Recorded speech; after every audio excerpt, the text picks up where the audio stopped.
Hi, my name is Tammy, And I'm Jen. and they call us Woo. Hey, everybody. So, this episode is a continuation of last week's talk on crystals and stones and all the healing pretty things, the baubles that you might be carrying in your pocket. So, if you didn't listen to last week and you're a little bit confused listening to this week, go back and listen to that, and we will continue talking about it. Thanks for listening. All right, what's your next one? Okay, so my next one is a And Super sorry if I 7. just clapped into the microphone. Sorry, guys. Oh, well, I didn't think it was that bad. So this is a Super 7. A Super 7 is actually 7 different minerals that have been formed together. And I only have a small one here. I don't know where my big one is. It's probably somewhere around my healing table because I use it a lot. But it's usually like there's different like copper and red colors in there, and then there's dark grays and blacks, and there's clear. And so it has amethyst in it. It has rutile, it has smoky quartz, it has regular quartz, and then it has a couple of different things that I don't know how to pronounce because I don't need to pronounce them on a regular basis. Lepidosite, I think, is one of them, and the other two I can't remember how to say them. I mean, One starts with a C and one starts with a G. But but so it's just 7 different minerals that have been formed together, and it is beautifully powerful. So this stone is specifically about bringing all different aspects of yourself together, rebalancing your full chakra system, rebalancing your nervous system, rebalancing your whole body so that you can work at optimal level. So not only is it helping like the energy around the physical body and helping you come back to a centered, balanced space, it's also allowing you to bring in the energies of everything around you and be more present psychically and energetically with everything in your environment. So it's all about like opening everything up so that it all can work together. So this is also another stone that a lot of people will use for psychic development. If they're really struggling with connecting with people energetically, physically, emotionally, people will often bring this in because it does help you get to that grounded, balanced space so that you can be more open to receiving and giving. Yeah, it's just, this is another one of those that I will put in people's hands and say, feel this. And they'll say, you're crazy pants. And I'll say, but just feel it. And then they're like, oh crap, I'm putting this down because I don't want to be crazy. Do they always come in kind of that like pointy kind of arrow shape? Okay. Typically they do have a point at the top. I don't know if the people who are watching can see, but it's almost like a little tower. Most of them do come like just like a typical quartz point or an amethyst point. Most of the ones that I've seen come in that shape. Yeah. I was just guessing because of, they all grow a little differently. So it would be interesting to see like some of the ones that I normally see polished, what they look like in their raw form. But I think the only ones of that stone that you were talking about that I've seen have all been kind of that similar shape. It reminds me of like a little mountain. Yes. Yeah. And they kind of look like that because they have the different layers of different colors. And they're usually, the ones that I've seen typically have like the reddish, orangish, coppery color at the top. And then it gets like really gray and dark along the sides. And the bottom of it is usually more like the quartz color. And I don't know if that's just the ones that I've seen. But I should look at that more because they're beautiful. They're very dark colored though. So typically when people are going through looking at them, they're like, oh yeah, it's a darker stone, whatever. And they just ignore it until they pick it up and feel it. And they're like, oh my gosh, what is this? Yeah, I think I love them. Actually, I think the first time I ever experienced one of those stones was with you. Honestly, I think you're the one who showed me that stone. I tend to do that to people. Here, But try that's this. good because, like you said, sometimes the things that I'm drawn to aren't necessarily, I don't necessarily always see or understand some of the other things available until someone, shows me or tells me. Does that Yeah. make sense? Yeah. All right. So my next one is Celestite. So this is a really pretty, like very light blue stone. The one I have has a lot of kind of like the rough rock formation on the outside and the little beautiful clearish light blue stones coming out of it Mm-hmm. that are all shiny and shimmery and splendid. That's a song, right? Yeah. It's from a Disney movie, I think. Anyway, so Celestite I know is also one that can be associated with divine power and help with kind of clearing channels to the divine.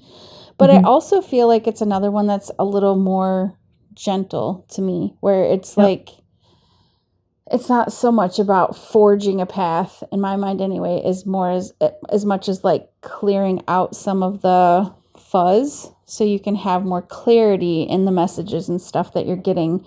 I know it's really good for calming and detoxifying and stuff like that. Apparently it also can help with sleep, and I'm guessing you probably get some pretty cool dreams if you have this by your bed. Mm-hmm. And some like pain relief and stuff like that, which in my mind makes sense if you're like kind of clearing out the fuzz in order to be able to have a little more calm, open mind to things coming in and out. It would only make sense that you're also opening yourself up to the energy that could help you to feel better. So Yeah. I think Celestite is really beautiful. I have one at home. I have one at work.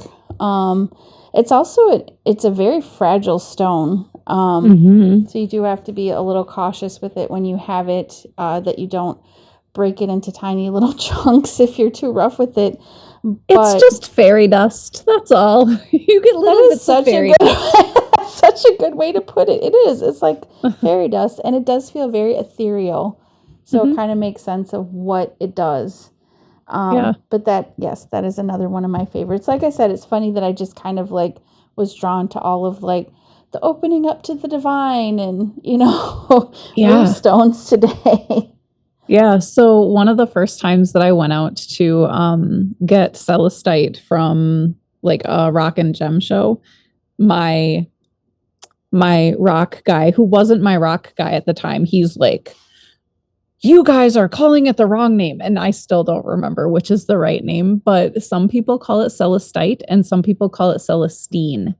And so Oh, if you ever go to a geologist and ask for it, just know that you might get schooled. okay. I mean, And I'm what open it's actually called. to learning. Um, and hopefully your brain remembers better than mine because I still am like Celestite, Celestine. But the other thing with that stone, and part of the thing with you saying that it's very ethereal, Mm-hmm. is it's a direct connection to the angels. So it's one of the stones that helps you open that channel to Mm-hmm. the angels. And it's part of the reason why it helps calm you down is because you're connecting directly with that divine energy to wrap you in support. And so it supports your system fully, energetically, emotionally, and spiritually. You're just wrapped in this lovely, I suppose it's angel dust, not I fairy love that. dust. Well, Yeah. the Celestine, Celestite, whatever, the name always makes sense to me because it, of course, connects to celestial Yep. beings in my mind, and I'm assuming that's where the name came from. Mm-hmm. Um, but yeah, it does feel very, like you said, it has a very kind of like sparkly fairy dust, Mm-hmm. feel to it. I Yeah. love it. Yeah. I do too. All right, what's your next one? Okay, so I pulled out my copper wand. I know that this isn't a rock, but it is Copper is a mineral, one though. of, yes, it is a mineral, and it is one of the things that I use in a lot of my healing sessions and a lot of my sessions with myself. And this one in particular, for those who can't see, it's like a copper rod that's actually wrapped with copper spirals. And it is a balancing rod. So you hold your hands on it and it helps balance masculine, feminine energies and earth and divine energies all at the same time. I've seen other like copper tools that are usually in that kind of like twisted loopy format to try to help with balancing. Yeah. Well, and there's a lot of people who believe, and I have not tried this out yet, but I really should, that if you take a copper rod or any type of copper and put it by a plant that is starting to die or is really struggling, if you put the copper with it, it will amplify the energies and help it to grow and flourish. Cool. It does the same thing in your system. So it amplifies energy. I always tell people, if you have something that's going on in your life and you have a stone that will help you support that or support growth through that, take your copper and pair it with that stone, because it will amplify the energy of whatever stone's with it, so that you can create a larger environment than just the little space. Like wherever you're holding that, you can amplify the energy to a larger space. So sometimes when I'm doing like grids in my house, or I'm putting different healing stones and crystals throughout the house, if there's something that I really want to amplify, so like if I want to amplify love through the space, I could pair my Mangano calcite with my copper, and it would amplify it to a larger area to expand the experience for people around you. And so I use this a lot of the time in healing, not only to expand that energy, but copper is also really good at drawing energy out so that it can be healed. So you've seen a lot of people who will wear like copper bracelets or copper beads to help with certain things like seasick, motion sickness, things like that.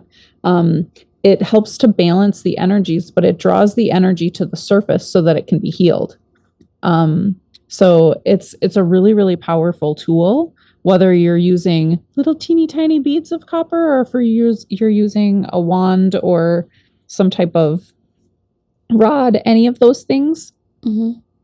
It can be super powerful. And I tell people sometimes you have to be a little bit careful, because if you are somebody who is ramped up energetically, anyways, I picked all kinds of things that ramped me up energetically today. If you're somebody who gets ramped up really easily by stones and different vibrational frequencies, you might want to be a little bit careful with your copper, because this is not something that I keep next to my bed. This is not something that I keep in a space where I'm trying to, if I have a lot of stones and crystals, I won't keep this by them, because it will amplify those energies and it can get you really revved up. But it can also, when used appropriately, it can ground you when paired with the appropriate things. That totally makes sense. And it made me think of the fact that we have we need copper in our diets as well, that we have copper internally, and the things that copper does externally, it also does internally, direct from the, research site, from the government,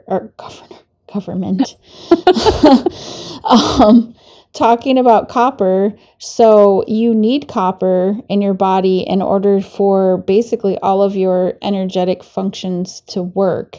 It helps you make energy. It helps with your connective tissue, which also is a conduit for nerve function, and blood vessels.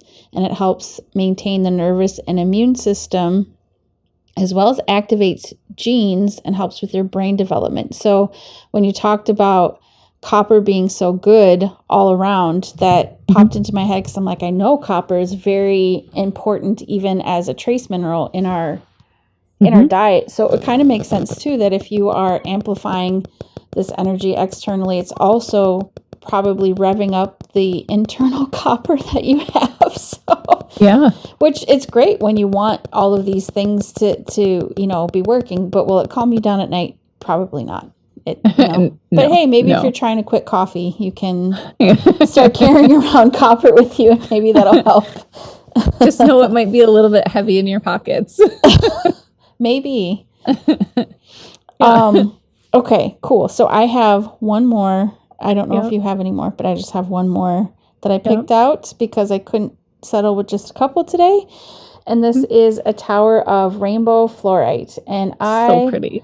love rainbow fluorite because it's just like this magical array of all of these beautiful, like, different colors. It's probably blurry as I'm getting it close to the camera, but for those listening, it's a tower that I have, and it has this like really pretty like bluish green, and then there's strands of purple, which I see a lot of times in the rainbow fluorite, and sometimes I see that some of the strands end up being more like even pink, and it's, I mean, they call it rainbow fluorite for a reason, but it's really beautiful. I have a lamp at work that was just like hollowed out rainbow fluorite that you put a light underneath, and it's always so cool to see the light shining through all of those colors.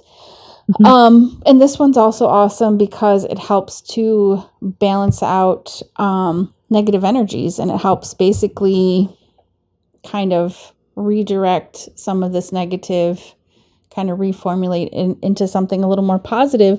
And of course also has metaphysical and healing properties as well, but it's not just beautiful to look at. It also helps with making your day a little brighter. Yes. With its energy, as well as just looking at how beautiful it is. Yeah. But I really like the polished version of these. I don't know what they would look like in their raw form, but they're still beautiful. Are they? When they're polished, you can see all of those like really lovely like layers in there, and the layers are a little shimmery, kind of like labradorite. Where some of the layers are a little shimmery, and you can just see all this different stuff in it, which makes me wonder, would this be a good scrying one too? It could. I mean, anything that you can focus on is... Sorry, I'm like staring at it. Sorry. The use for See, it's good for keeping your focus. Therefore, it's good for scrying. I mean, everybody scries differently. I mean, some people scry in tea leaves. Some people scry like... When I was a kid, this is going to sound really weird. I'm sorry, everybody, for sharing my weird stuff. But when I was a kid, like when I'd wash my hair, sometimes my hair would like little strands of hair would come out, and like they would stick to the wall in the shower. And when I was a kid, I would scry in that because you would see different images and it would give you different messages. Kind of a gross, weird way to do it. That sounds weird because I was like, I could scry in my ceiling because I have popcorn on my ceiling. And I feel like I already see stuff every time there's texture on a wall or anything. I'm just like, oh, look at that. There's a face. There's that. Yeah. So if you're tapping into the energies, the intuition that's coming in, and you're using that as your focal point, you can scry in most anything. That's kind of cool. Yeah. Nice. So Tammy, what was your first healing stone crystal mineral that you picked up? It was amethyst. That was the first one that I had. And initially, I actually just got the amethyst for work because it's kind of funny, actually, because one of the gals that works for me, she had her own amethyst that one day wandered off. I know it's sad, but she was like, well, apparently they needed it way more than I did. But I felt bad because I was like, I know she brought it in there because she wanted to have a certain like healing energy in her space. So that's actually what got me started in some of this collection. Is I went to look for amethyst because I wanted to be able to replace that for her. And then I was like, that would be pretty cool if we, put one in my room too.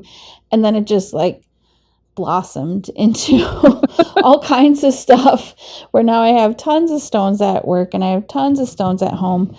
But yeah, I mean, I'm not planning on stopping anytime soon.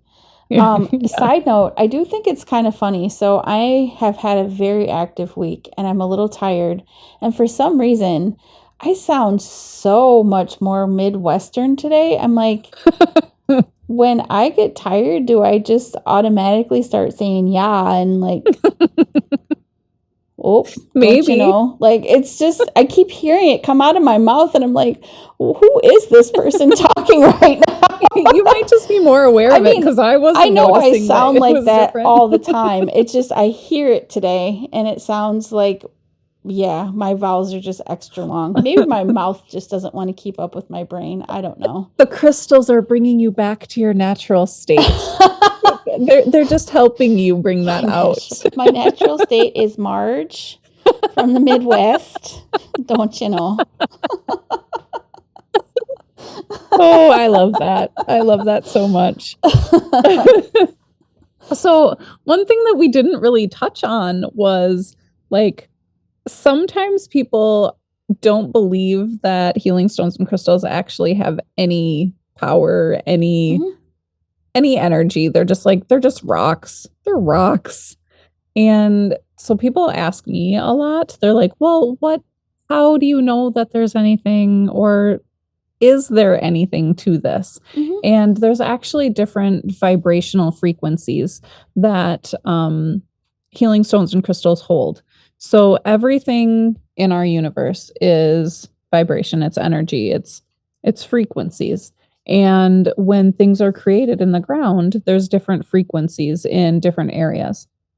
So one of the things that I'd like to just put out there is that if you don't believe that stones and crystals have a frequency, just think about everything that's around you and think about the energy that everything is made of. Stones and crystals are no different from that.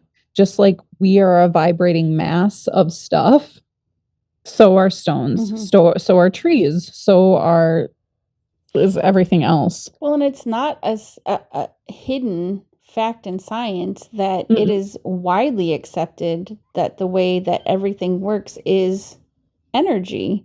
And that's everything. That's everything that is on this planet. I mean, and outside of this planet, in the universe, it is a very widely accepted fact scientifically. And in my mind, I'm like, okay, if it grows, it's got to have energy. Otherwise, and I don't know that people always realize that that's what happens. Like rocks didn't just like appear. Just like the mountains that you see around us didn't just appear. That's why islands pop up that hadn't been there before. You know, there's a lot of different things that are constantly shifting and growing. And it's not just the earth shifting. These are just very slow growing, I don't know what you'd call them. Entities? I don't know. They're very slow growing pieces of beauty. There you go. Very slow growing pieces of beauty. And I guess in my head, I certainly understand why there'd be skepticism about it. But it makes sense. Just like people wouldn't look at a tree and say, you know, the tree has just always been there like that. You can see it. It's just growing much faster than these rocks and stones are. But it makes sense to me that they have energy in them. And I guess the more you tap into calm your senses enough to tap into what you're actually feeling. I don't know that you could deny when walking through a place with crystals and stones, like you said, when you hold them, I don't know if you could deny if you're really allowing yourself the opportunity to just sit there open-minded and tell people what you feel. Because like you said, even people who don't believe in that at all would hold these stones and be like, nope, that thing's alive. You know?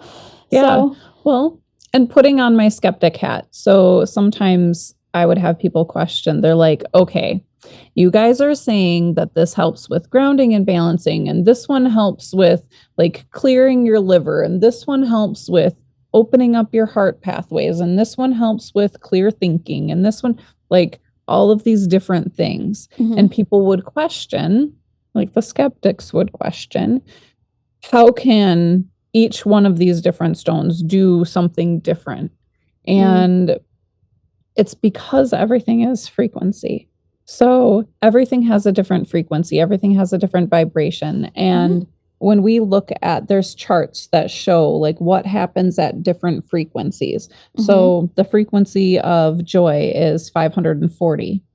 And so if you have a stone or a crystal mineral that is vibrating at that frequency or was growing in that frequency, it is more apt to associate and balance that specific frequency. So we have different stones and different crystals that were grown in different spaces that were developed in a certain frequency, and the colors of the stones, the Yes. colors, and which is the also a amount of well-known light. scientific Yep. fact that different colors have different frequencies. That's why we can Yes. recognize the different colors, because of how they are traveling to our eyeballs and how our brain is Yes. interpreting them. Yeah. Yes. So you have all of these different things, these different aspects of frequency that that word didn't want to come out of my mouth. All these different aspects of frequency that are coming in at the same time and creating different aspects of healing properties within the stones. So just something for everybody to think about. If you are skeptical, just think about it. Let it sit in your system. Think about the colors and the different places that they grew. And yeah. That totally makes sense to me. I want to share one more story before we shift on with our day. So I also have this lovely turquoise sitting on my desk. I've carried this with me for quite a while. It was a gift from one of my clients who was a jeweler. He handmade a lot of, he was a silversmith, and he was incredibly intuitive, but he was also a military man, and he was an ex-Marine and was very gruff, very like, if you didn't know him, you'd be like, oh, stay clear of him. He was very blunt and very sassy, which I adored. But he made beautiful, beautiful jewelry. And he didn't tell a lot of the military guys that he knew that he did this, because that would, in his mind, make him weak, to acknowledge the intuitive gifts that he had as well. And he used to be invited, because he was so gifted at picking out high quality stones and minerals for his jewelry. He would be invited into these mines. And when these turquoise mines were still open, he had the opportunity to go into the turquoise mines and dig through. They would tell him, you can't go through the high quality pile of stones that we've already mined. You can go through the lower quality ones. Well, because he was so in tune with the energies of the stones, he would go into the piles that they had already separated out, and he could feel what ones were in the wrong piles. And so he'd dig through the piles, and he would find all of the ones that should have been in the high quality piles and pull all of those ones out, and he would use those in his jewelry. Cool. And he did it all by feel. Like, he would walk in, would put his hands out, and he knew exactly what ones. That is a gorgeous piece of turquoise. I will definitely say that. It is. And the pieces that he found also had silver laced into them. Cool. So I have two different pieces that both have silver laced into them that were in the low quality pile, even though they were not at all low quality stones. And it's just, every time he would talk to me about different stones, different crystals, different herbs, things like that, like, you could hear the wisdom and the intuition coming through him, even though he didn't want to share that with people as something that he needed to be the strong military guy, but it just came through. Like, and he was constantly in contact with all of these stones and all of these crystals, and you could see when he was working with them, just the beauty that would come through him energetically, and the way that he would interact with the stones was this beautiful respect for the energy of them. When he would create his jewelry, he would actually sit with each piece. He would tell people, I don't know how long this is going to take, because the piece is going to tell me what it needs to look like. And so he would intuit what he was actually going to create for his customers as well, based on what the stones wanted. That's really beautiful. Yeah. Yeah. So that's my little share. Yes, I know. I'm always like, oh, my turquoise. I love this piece. I love it so much. Well, thank you for sharing that. It is really cool to hear even people that you wouldn't expect to be in touch with different elements like that. And that's kind of the point of this whole podcast, right? Is like Mhm. just talking about all the really cool things out there that some maybe we connect with, some maybe we don't, but Yep. that everybody has a connection somewhere that might really help support them, help support them through their lives. And what a cool gift that is. Yeah. Nice. Let yourself be all woo-woo.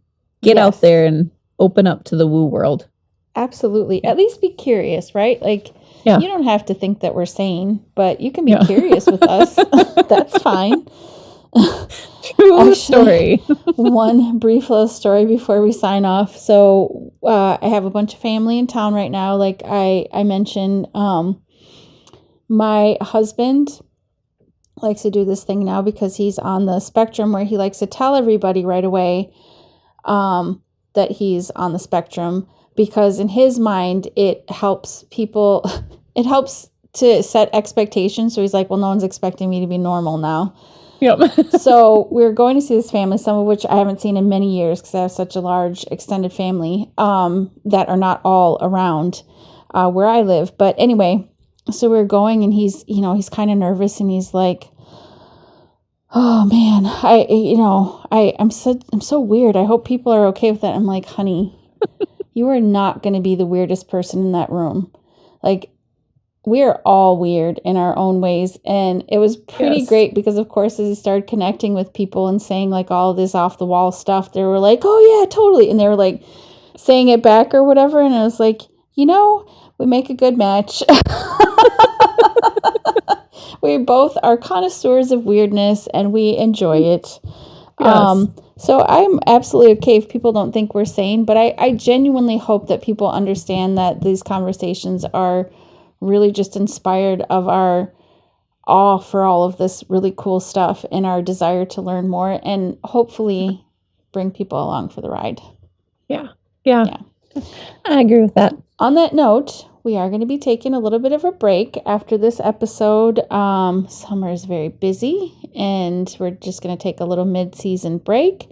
So we will be back the second Thursday in August, which I think it's the 10th or somewhere close to that. Something like that. I thought I had the calendar up. I did not. So we will be back on you're right, the 10th, with a new episode.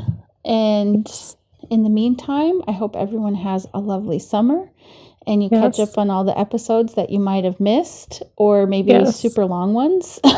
Yes. We will see you all in a few weeks. Yes. Thank you for listening, everybody. We'll see you in a few weeks. Bye, everyone. Bye. Thanks, everybody, for listening. If you liked what you heard today, please subscribe and check the show description for the links to the show. We would love to hear your thoughts below on this episode, as well as anything that you'd like us to talk about on future episodes. Remember, everybody, you are unique just the way you are, and that is why they call us Woo. Mm-hmm.